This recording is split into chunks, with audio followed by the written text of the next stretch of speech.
Good morning, Alex and friends. I'm Grace. Today is Tuesday, November 18th, 2025, and you're listening to Alex's News.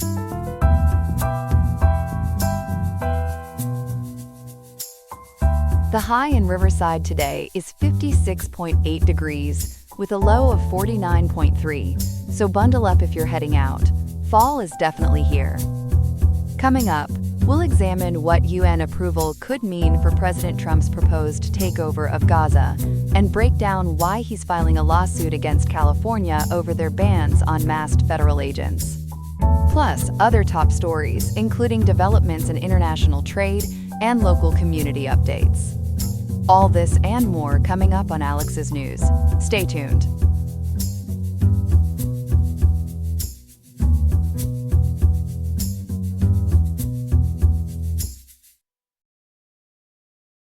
Welcome back to our morning broadcast on this November 18th, 2025.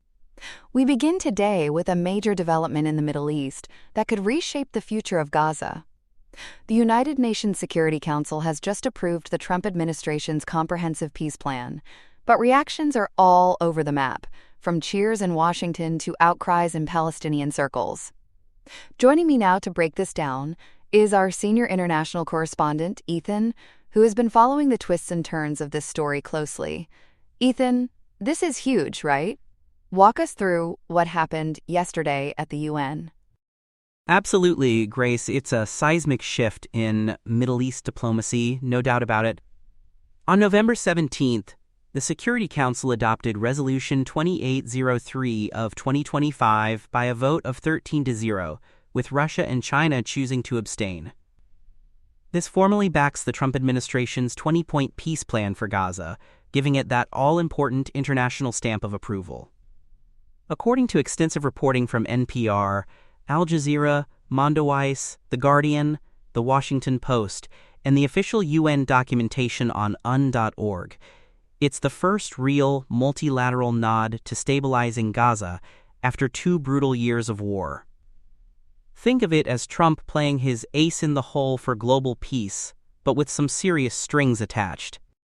That vote sounds almost unanimous, but those abstentions from Russia and China tell a story. For folks just tuning in, what's the background here? Why now?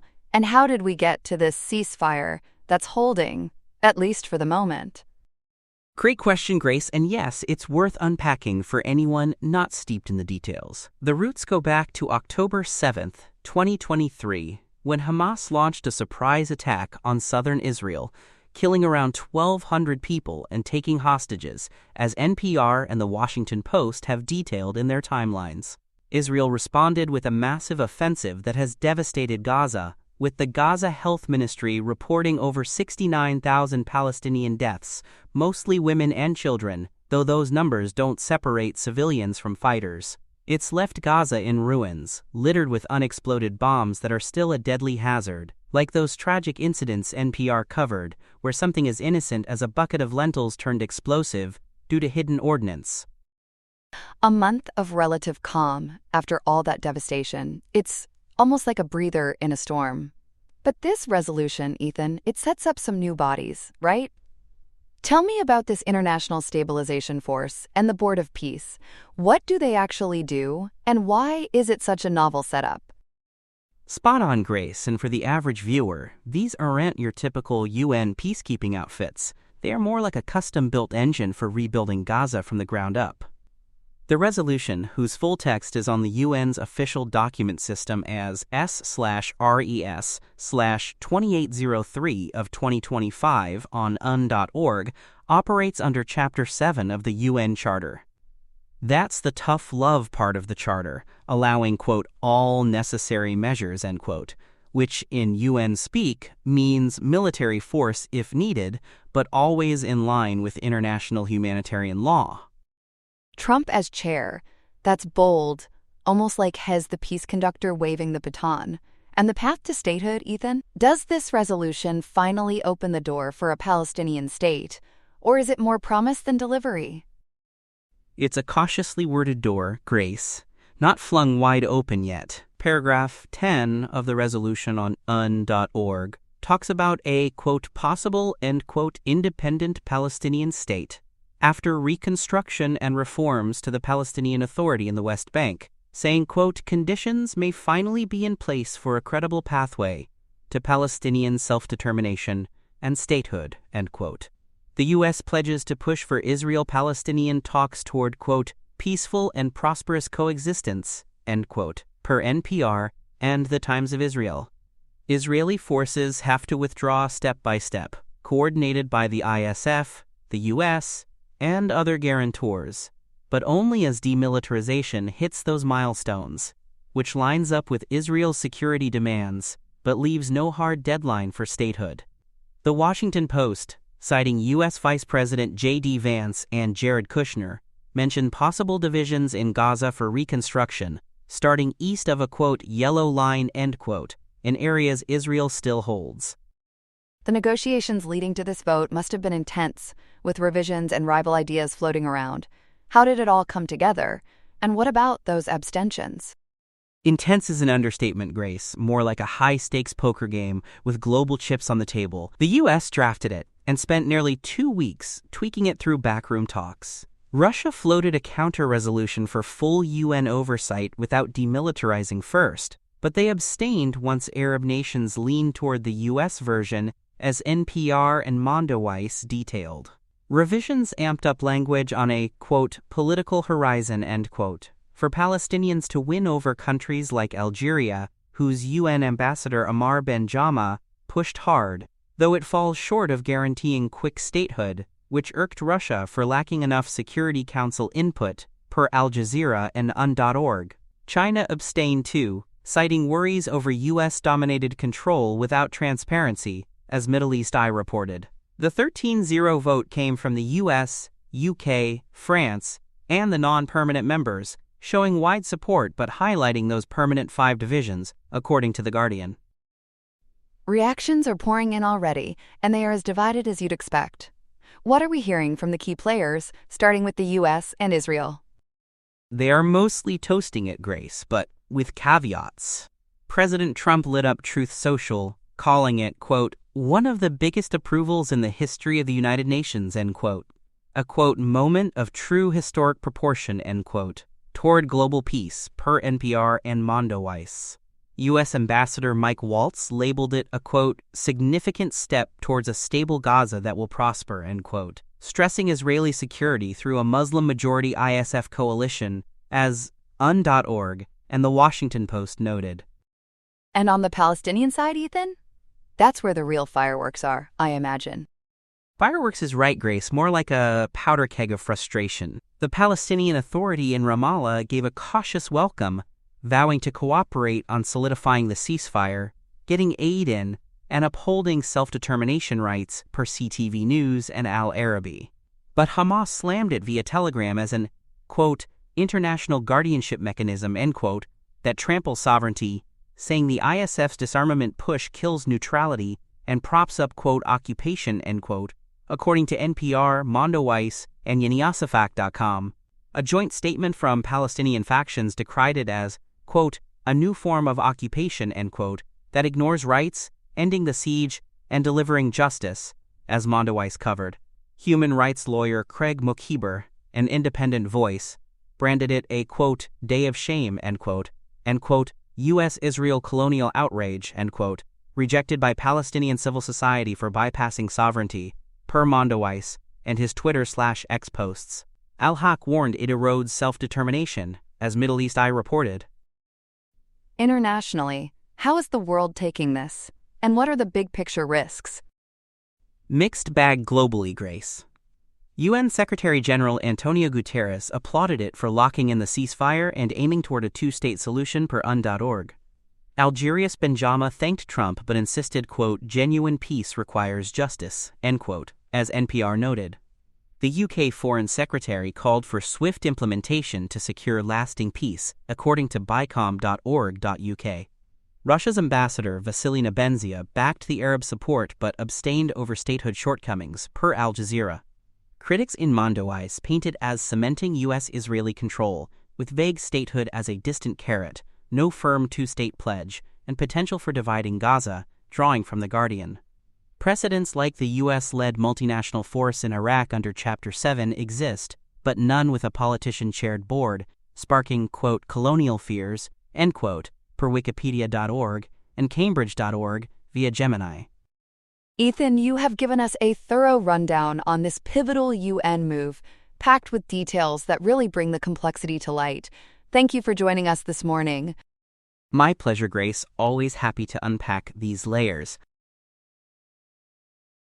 And now, for our second story this morning, tensions are boiling over between the federal government and California in a lawsuit that's unmasking some serious clashes over law enforcement transparency. Joining me to break it all down is our reporter, Chloe. Chloe, good morning. What exactly is this lawsuit about, and why is it hitting the headlines today? Good morning, Grace. Well, just yesterday, on November 17th, the Trump administration's Department of Justice filed a federal lawsuit against the state of California right here in the U.S. District Court for the Central District of California.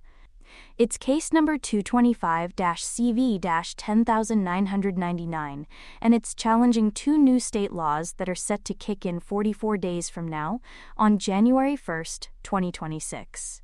According to reporting from CBS News and the Associated Press, these laws, signed by Governor Gavin Newsom back in September, are the No Secret Police Act, or Senate Bill 627, and the No Vigilantes Act, or Senate Bill 805.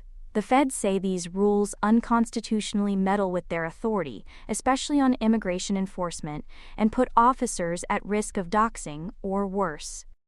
That sounds like a real face-off between state and federal powers. Chloe, for folks tuning in who might not be deep into the weeds on these bills, can you walk us through what each one does? And why does California think they're necessary? Absolutely, Grace. Let's start with the No Secret Police Act, Senate Bill 627, authored by State Senator Scott Wiener from San Francisco. As CBS News detailed in their November 17th report, this law bans most law enforcement officers, including federal agents, from hiding their faces with masks, neck gaiters, ski masks, or anything that conceals their identity during operations in California. The goal is to stop what critics call secret police tactics, especially in immigration raids where agents show up in unmarked vehicles, creating panic and making it hard to tell if it's a real arrest or something sinister like a kidnapping. There are exemptions, though, for undercover work, SWAT teams, California Highway Patrol officers during high-speed chases, health reasons like wearing N95 masks for wildfire smoke, or tactical gear for hazards like tear gas. Penalties could be criminal for violations, but it's more about enforcing visibility than jailing everyone on site. Exemptions make sense for safety, but no masks at all for federal agents? That seems bold. And the other law, the No Vigilantes Act, how does it fit into this puzzle? It complements the first one perfectly, Grace, like a badge to the mask's face. Senate Bill 805, as CNN covered on November 17th, requires non-uniformed federal agents in California to show clear identification during duties, including their agency like ICE or FBI, plus either a real name or badge number. It also stops bounty hunters or private folks from playing immigration cop. CNN quoted Governor Newsom calling federal tactics a dystopian sci-fi movie, with unmarked cars and masked people making folks disappear, which sows total confusion. KCRA, the NBC affiliate in Sacramento, updated their story at 3:42 p.m. Pacific on the 17th, linking it to aggressive summer 2025 raids by ICE, Border Patrol, FBI, and ATF agents who hid their identities, leaving bystanders unsure if they were criminals or cops. California as the first state to pull this off nationally, per the Associated Press and CNN's piece. Chloe, the DOJ isn't mincing words. What's their main beef, and how does the supremacy clause play in? You're spot on, Grace. The DOJ's complaint, available through the Public Access to Court Electronic Records System, or PACER, demands a preliminary and permanent injunction to block these laws from hitting federal agents come January 1st. They argue it violates the Supremacy Clause in Article 6 of the Constitution, where federal law trumps state rules that conflict, especially on immigration, which is purely federal turf. The suit claims these laws endanger officers by inviting doxing, harassment, and violence. Plus, they discriminate against feds while exempting state folks like Highway Patrol. Attorney General Pam Bondi, who started February 5, 2025, said in a DOJ press release covered by CNN and the Los Angeles Times, quote, California's anti-law enforcement policies discriminate against the federal government and are designed to create risk for our agents, end quote. She added officers don't deserve to be doxxed just for doing their jobs. Doxing is no joke these days. And U.S. Attorney Bill Essayli for the Central District, he announced this on X, formerly Twitter, right? What else is he saying? Yes, Essayli called the laws unconstitutional on X November 17th, warning they let criminals dox agents and families. In a KCRA interview, he pointed to a surge in assaults, with his office filing nearly 80 public criminal cases for attacks or obstructions on federal agents recently, a record high. He slammed Newsom's data claims as dishonesty, citing the arrest of SEIU President David Huerta for blocking a federal warrant. Essayli even said, states can't regulate federal agents, not even for traffic laws during duties. The Department of Homeland Security backed this in a September 2025 X post, per CBS News, saying they won't comply with Newsom's mask ban, calling it a PR stunt. The suit references a Texas shooting of a detainee to show the real dangers. California isn't backing down, though. What's Governor Newsom and his team's response? Not at all, Grace. Newsom's spokesperson, Diana Crofts Pelayo, told CBS News and KCRA on the 17th, quote, if the Trump administration cared half as much about public safety as it does about pardoning cop beaters, violating people's rights, and detaining U.S. citizens and their kids, our communities would be much safer, end quote.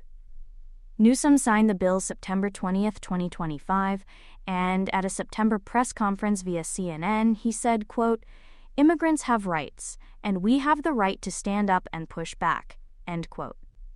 He argues the laws shield residents from badge-less agents who could be mistaken for abductors.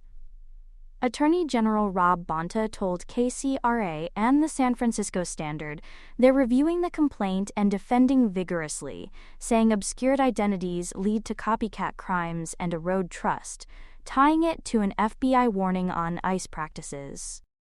Senator Weiner sounds fired up, too. And Chloe, any pushback from within California, like police groups?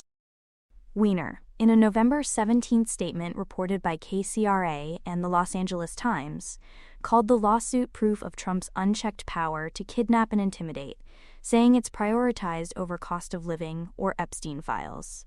He urged agents to act like public servants, not masked thugs, and affirmed, quote, no one is above the law, we'll see you in court, end quote. He cited FBI concerns on masked tactics sparking impersonations.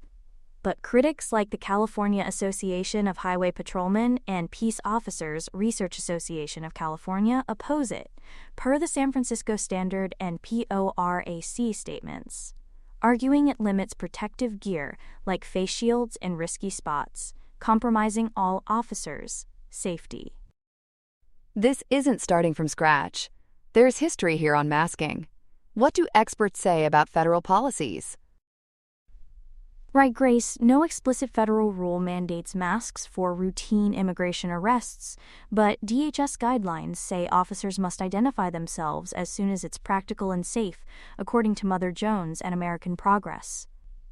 Historically, masks were for undercover, SWAT, or health, like COVID, but Trump's era shifted that to routine use, seen as unprecedented by experts in The Guardian and The Independent. Advocacy groups noted masked ICE refusing IDs in 2020 raids and recent ones, often in unmarked vans. DHS defends it for privacy against doxing threats, per the Washington Times, but former ICE acting director John Sandweg told CNN in August 2025 that masked raids are incredibly dangerous, as bystanders might jump in thinking it's a crime. Former FBI agent Mike German, in Northern Star, said visible jackets signal legitimacy and cut resistance. The Guardian and Mother Jones highlight trust erosion, detainee dehumanization, and fake ICE rises, with FBI data showing more impersonations like robberies. Speaking of the FBI, that October memo sounds crucial. Tell us more. Huge, Grace. A pivotal October 2025 FBI memo, obtained by Transparency Group Property of the People and reported by Wired and the Los Angeles Times on November 6th, urged ICE to adequately identify themselves and cooperate with verifications. It warned criminals exploit ICE's look for fake ops, citing at least 5 2025 California incidents of phony officers in robberies, kidnappings, and assaults. The 3-page bulletin pushed public education, saying it damages trust and sparks copycats, directly backing California's laws. Legally, this could go either way. What precedents is the DOJ leaning on? They're drawing from intergovernmental immunity cases. In Johnson v. Maryland from 1920, the Supreme Court said states can't make federal employees get state licenses for duties like postal driving per justia.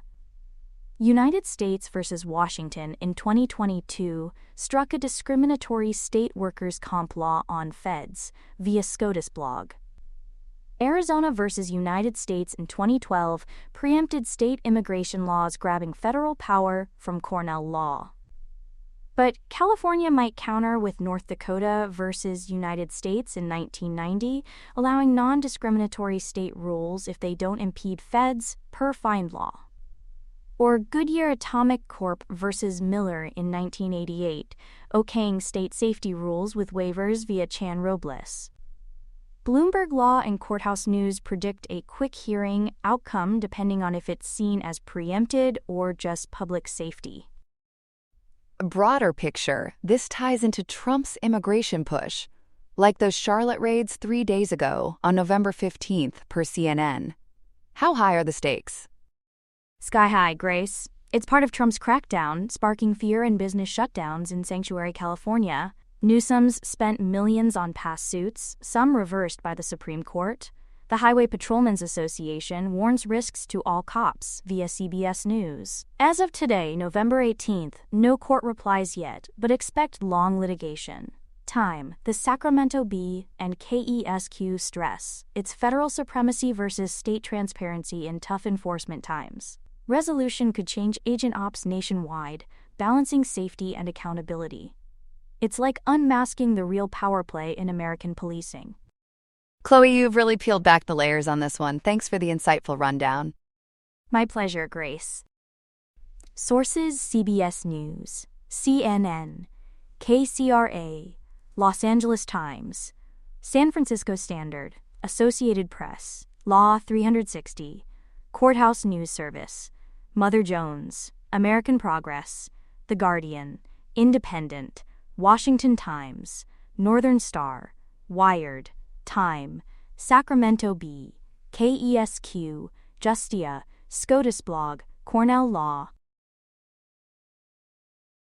Here are some other headlines. At the White House, a royal reboot. Saudi Crown Prince Mohammed bin Salman meets President Donald Trump amid a red carpet return to warmer ties, complete with a military flyover and a formal dinner not seen since before the 2018 killing of journalist Jamal Khashoggi, which U.S. intelligence said the Crown Prince approved. The leaders are set to roll out big-ticket deals in defense, artificial intelligence, critical minerals, and civil nuclear energy. President Trump says he'll greenlight the sale of F-35 fighter jets to the kingdom. It's the Crown Prince's first U.S. visit since 2018, aimed at locking in a strategic partnership and following through on a $600 billion Saudi investment pledge made during Trump's May trip to Riyadh. While talks will touch on Saudi-Israeli normalization under the Abraham Accords, a breakthrough is not expected. The agenda dovetails with Vision 2030, and a U.S.-Saudi investment summit is slated for Wednesday at the Kennedy Center to keep the business courtship hitting high notes. On Wall Street and beyond, bulls turned to barely hanging on. A global sell-off, led by tech, sent shockwaves across markets. Anxiety that AI high flyers may be priced for perfection weighed on sentiment ahead of chip champ NVIDIA's earnings. Tokyo and Seoul sank more than 3%. while major European indexes in Germany, France, and the UK also slid. The MSCI Global Gauge hit a one-month low as investors wrestled with a surge in Japanese government bond yields and stayed cautious with key U.S. employment data delayed, a wrinkle that could color the Federal Reserve's rate outlook. For now, the market's got a chip on its shoulder and a question mark over its multiples. A cybercaper with code in the driver's seat, Anthropic, says it disrupted what it calls the first large-scale AI-orchestrated espionage campaign, linked to a China-backed group that manipulated its Claude code tool to automate 80 to 90% of a sophisticated operation. Roughly 30 targets across tech, finance, chemical, and government sectors were in the crosshairs, with a small number of successful intrusions before the plug was pulled in mid-September 2025. The AI handled reconnaissance, vulnerability scanning, and data exfiltration with minimal human hands on deck. Malware turned, where do we go next? The incident lowers the barrier for smaller actors to launch big-league attacks and adds urgency to building AI-powered shields to match AI-powered spears. In court, a saga nears its final act. A federal bankruptcy judge is set today to spell out his reasoning for approving a settlement with OxyContin maker Purdue Pharma that has the Sackler family paying up to $7 billion and relinquishing control. The plan, valued at about $7.4 billion, steers most funds to opioid abatement and sets aside roughly $850 million for individual victims and families. Purdue will be reborn as a public benefit company, Kanoa Pharma, focused on addiction treatments. After the Supreme Court tossed an earlier version in June 2024 for overly broad legal shields, this deal lets creditors and victims opt out to pursue their own claims, fueling broad state and local support and, perhaps, closing a painful chapter without slamming the courthouse doors. And in Washington state, a bird flew first that ruffles feathers but not public risk levels. An older adult from Grays Harbor County is hospitalized with the first confirmed human case of H5N5 avian influenza. Officials say the likely source was a backyard flock exposed to wild birds. While hydrogen nitride has circulated in birds in the U.S. and Canada, this marks its first human detection. It's also the first U.S. human bird flu case of any kind since February. Health authorities rate the public risk as low, report no sign of person-to-person spread, are monitoring contacts, and are working with the CDC for further testing, keeping a hawk's eye on a virus that evolves by taking one infection at a time. That's all we have for now. Today's episode was made by Alexander King, with GPT-5, Gemini Pro 2.5, Gemini Flash 2.5, and Google Cloud Text-to-Speech. I hope you have a great day. I'll see you tomorrow, Alex.